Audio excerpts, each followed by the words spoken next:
নামাজের সময় হয়ে যাচ্ছে, নামাজ পড়তে যাই। আরে মসজিদ কোথায় গেল? মসজিদ তো দেখতে পাচ্ছি না। তারপরের দিন, হায় আল্লাহ, আরে এখানেই তো মসজিদ ছিল, কোথায় গেল? তাড়াতাড়ি মসজিদে যেতে হবে, না হলে নামাজ মিস হয়ে যাবে। আরে সে তো মসজিদ দেখতে পাচ্ছে, কিন্তু আমি কেন মসজিদ দেখতে পাচ্ছি না? তাড়াতাড়ি কি ইমাম সাহেবকে জানিয়ে আসি। আসসালামু আলাইকুম ইমাম সাহেব। ওয়ালাইকুম আসসালাম। জি বলো। ইমাম সাহেব, আমি যখনই মসজিদে নামাজ পড়তে যাই তখনই মসজিদ গায়েব হয়ে যায়। কি?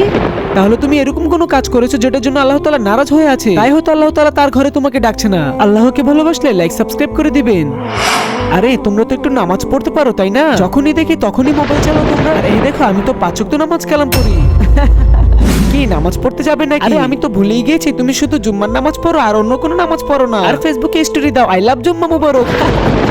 শুধুমাত্র এই কারণে আল্লাহ তাআলা তার ঘরে তোমাকে ডাকছে না। তুমি তোমার ইবাদত নিয়ে অনেক অহংকার করো আর অন্যকে নিয়ে অনেক মজা করো। তুমি আল্লাহর কাছে সত্যি সত্যি ক্ষমা চেয়ে দেখো, দেখবে আল্লাহ তাআলা তোমাকে অবশ্যই মাফ করে দিবে। হে আল্লাহ, তুমি আমাকে মাফ করে দাও, এরপর থেকে আমি আর কখনো এসব কাজ করব না।